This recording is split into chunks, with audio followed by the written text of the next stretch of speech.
It's your boy Davidoff. I've got to leave soon, but welcome back to the movie vlog, a triple movie vlog, watching 3 movies today. First of all, at 12:40, Mickey 17 in IMAX. Mickey 17 is directed by Bong Joon-ho. I don't think I pronounced that right, but he directed Parasite, so he's a good director. This time he's directing, I'm pretty sure, an English movie starring Robert Pattinson. So Robert Pattinson plays Mickey 17 and goes on a dangerous, he's like an expendable, he's like a mercenary, I guess. He goes on a dangerous journey to colonize an ice planet. So it's like I haven't actually seen the trailer, which is I wanted to like avoid the trailer just to like surprise myself because I know this guy's a good filmmaker. So I thought to myself, okay, I won't watch the trailer. I just know that Robert Pattinson's in this, and there's a few other cast members like Stephen Yeun and a few other like familiar faces.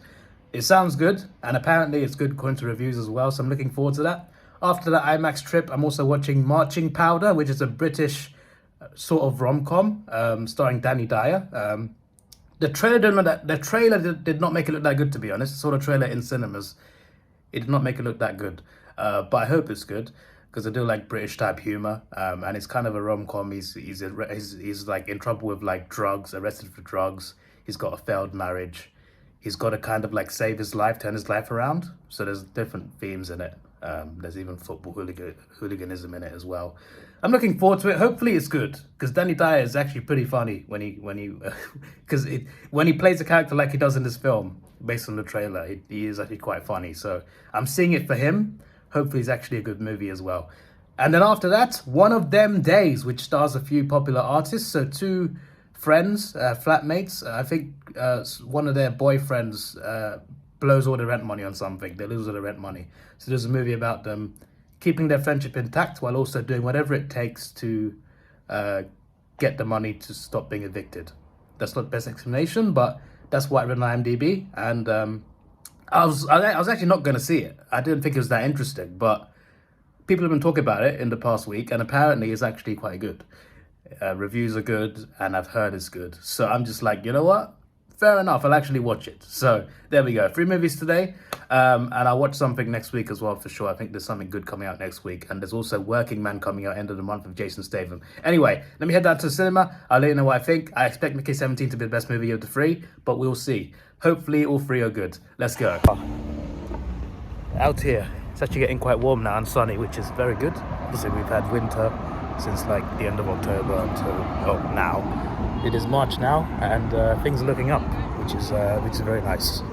I definitely like when it starts to get a little bit warmer because that's when it's like it's getting warm, but it's still a nice cool breeze. I think that's the perfect weather. Like it's warm and it's hot, but you still feel the breeze of the wind.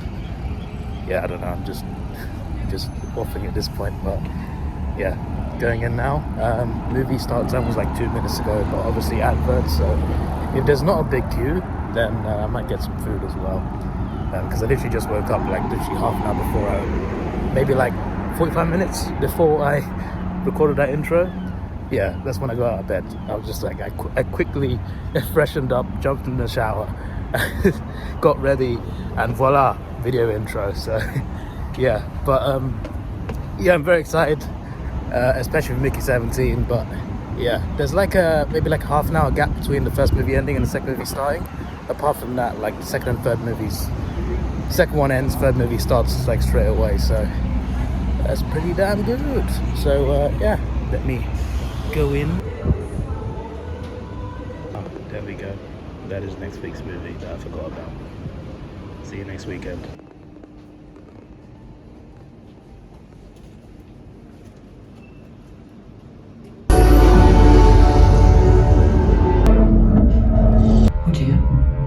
Yes. You better. And I am out. It's crazy to come back to daylight, you know. A month or 2 ago, we'd have come into darkness at this time. Even, well, actually, no, it's not that late.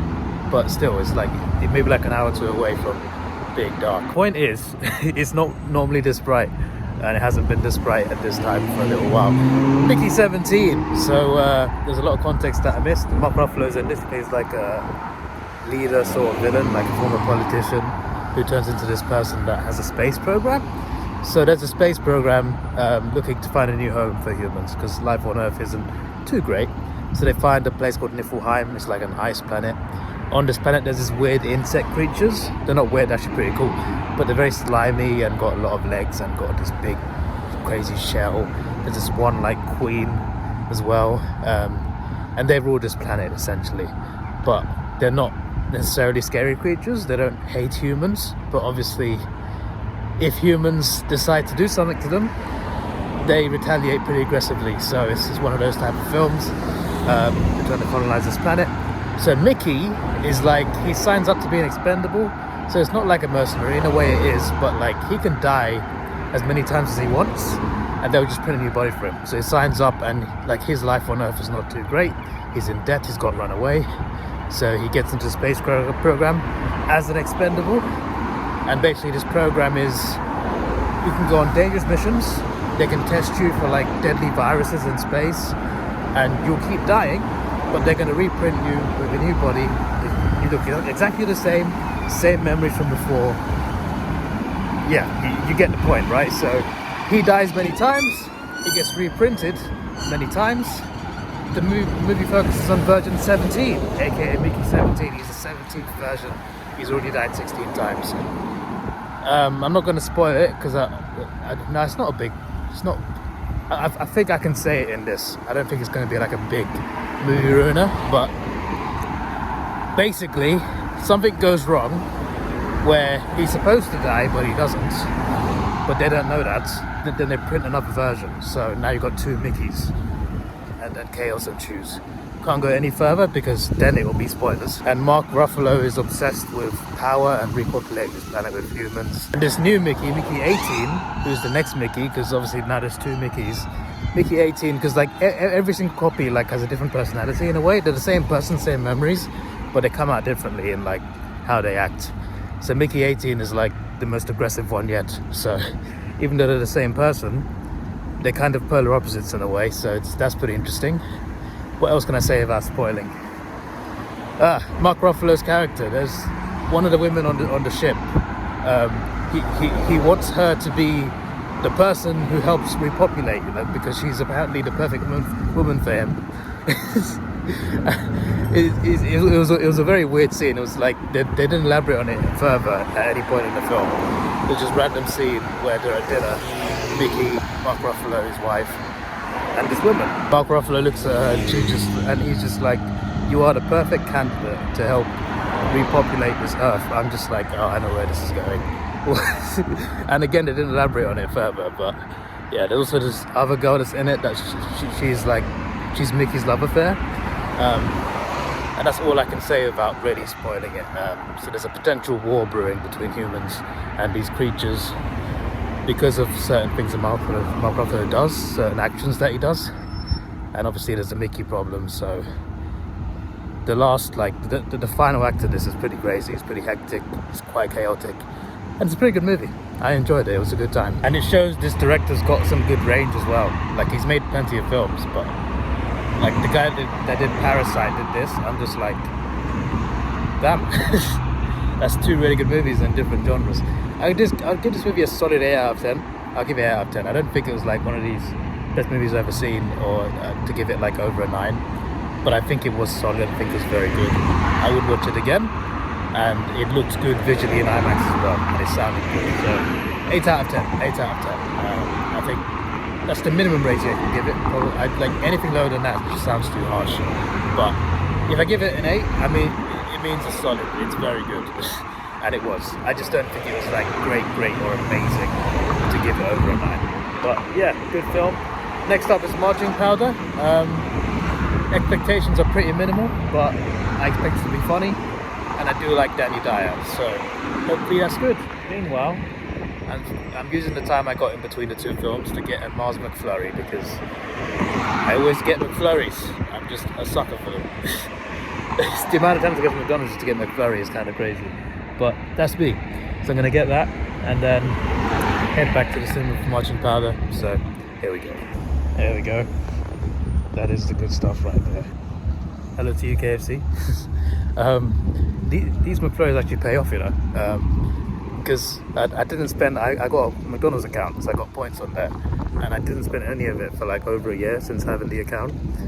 And then like, even though I don't go that often, all those McFlurries that I get one by one every visit here and there. Plus last week with my granddad after Captain America, I went with him. He wanted to get a lot of food, and I just put my points on there. I'm just like, yes, this is great. I looked at my points. I was just like, oh, for 4,000 points you can get either a free McChicken or a free Big Mac.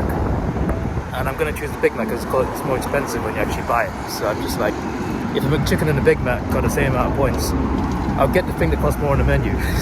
And I had at least three. I had 3 Big Macs worth of points plus a mini McFlurry.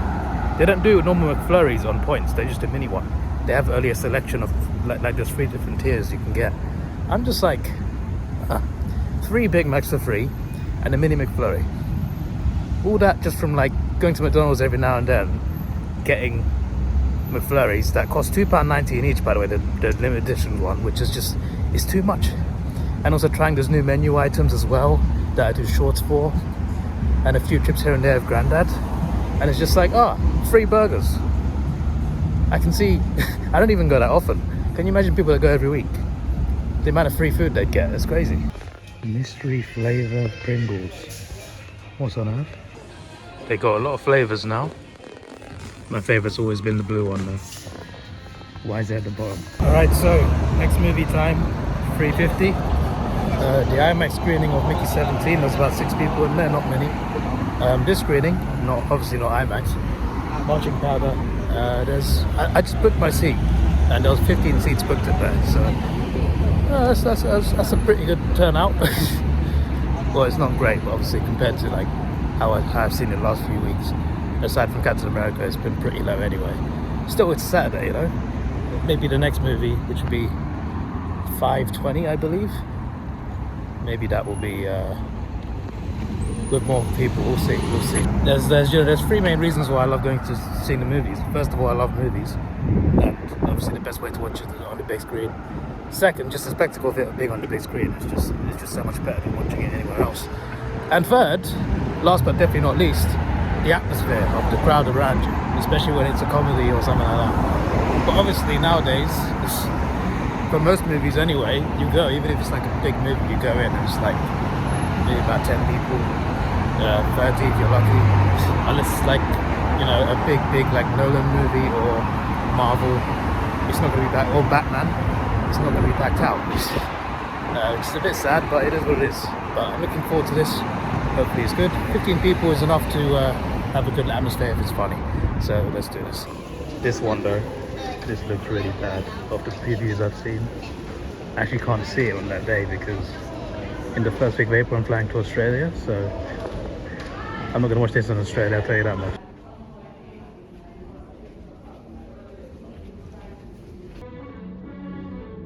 Almost 6 p.m. Still not many people, less than a few hours ago actually. Next movie is 5:50 start time, and it's like 5:53, so I need to hurry up a little bit. Yeah, that movie was yeah, it wasn't funny. Yeah, Danny Dyer does a lot of Danny Dyer. It's just not as funny as I normally find it. I find it funny how the woman who plays his wife, her name is Danny in the movie. I'm just like, okay, his name is Danny Dyer, his daughter's name is Danny Dyer. What's a creative name we could call his love interest in this film, his wife in this film? Yeah, we'll just call her Danny. Yeah. I don't know, I just found that funny. That's the only thing I found funny about the film. It wasn't great. It did have some good storytelling in terms of like, this guy has 6 weeks to turn his life around. He's a football hooligan, he does drugs, he drinks a lot, he gets into fights. He's not a very good father to his child, not a good husband, and he's got 6 weeks to turn his life around, or his probation officer will send him to jail. So there is that part of it, and there is some emotional weight to it. So it's not completely a bad story, but yeah, it's the comedy part certainly fails. That's for sure. So yeah, the story is just okay. It doesn't really save the film. It doesn't really make it like, this was amazing. But there are some good emotional bits to it, so there is that. But as a rating for the film, I'll give it a 5. And I only give it a 5 because there were a couple of characters in this film that I thought were pretty good. But overall, yeah, 5 out of 10. 5 out of 10. Next up is One of Them Days. This has got the best, in terms of like actual critics, this has got the best reviews out of 3 films. I don't know if I like it more than Mickey 17, but we shall see. It's a basic simple premise. They got to make as much money as they can to make rent, essentially, and they're best friends. They got to keep their friendship intact and not fall apart, while also finding the money for rent instead of getting evicted. So should be interesting. And again, I'm watching it because of the reviews. Normally, like, I don't let reviews sway me. But that's mainly negative reviews. Like, negative reviews, I see a movie with bad reviews, I don't let that make me want to see it. I still see it anyway to formulate my own opinion. But sometimes, when it comes to positive reviews, I think, okay, maybe a film I didn't want to see at first, I might actually go and see now. So it does influence me if it's positive, I guess. It's just not as much if it's negative. But anyway, yeah, I'm gonna go watch that right now. And this is what I mean by earlier, man. Look, yeah, the sun's not completely out. It's gonna go down, but it's almost 6 p.m. It's dark at this time. Like since October, November, it's dark at this time.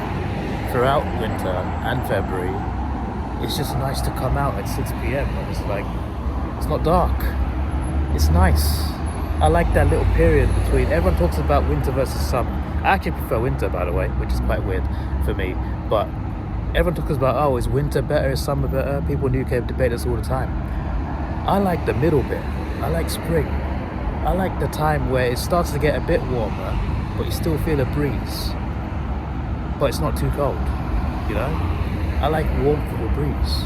Spring, March, April, a bit of May. I like weather around that time, I do. Even though I go on holiday during that time a lot.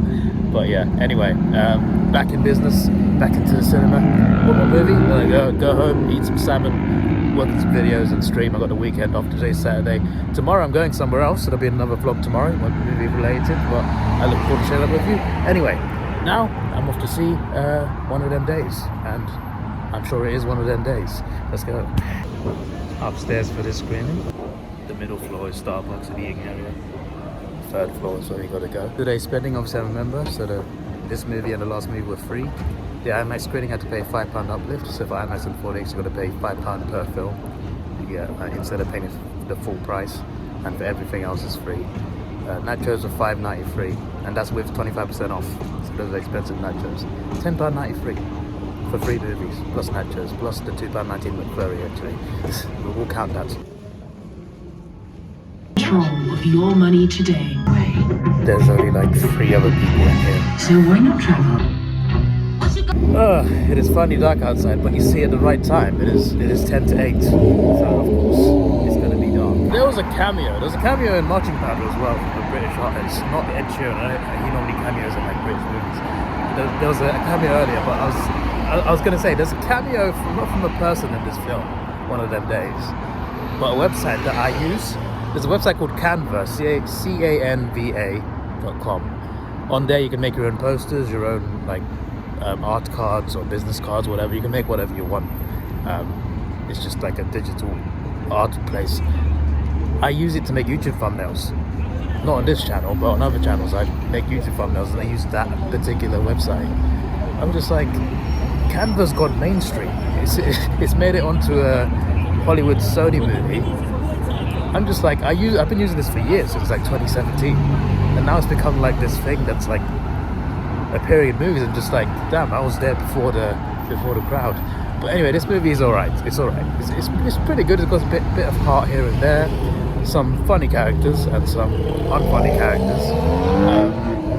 But yeah, these are 2 friends. One is played in, or Kiki Palmer plays the responsible friend, and Alyssa, she is not so responsible and a bit more laid back, and they lose their rent money because Alyssa's boyfriend, Alyssa gives her boyfriend the rent money to keep hold of. He goes and spends it on himself, on his own business, and they got 9 hours to get rent money because the landlord is on their case and it's the deadline day. So they do various things like go to a loan company, donate blood. I'm not going to go any further because there's spoilers, but they try to do whatever it takes to try and find a way to get that money. And they run into trouble. They piss the wrong people off. They get into like a lot of trouble, and their lives get in danger as well. Movie's alright. I'll give it a 6.8 out of 10. It's not quite a 7, but I don't think it's that great. But it's also not that bad. I'll give it a 6.8 out of 10. It's alright. That's what I say, it's alright. The story's okay. But yeah, that is all. I am out of here, and I'll see you tomorrow for a non-movie vlog. This is your boy Davidoff. Please like, share, subscribe. Thanks for watching, have a good day, and goodbye. Oh yeah, before I go, there's Pizza Hut. With my Cineworld membership, I also got 25% of Pizza Hut, and I never use it. I probably should. Goodbye.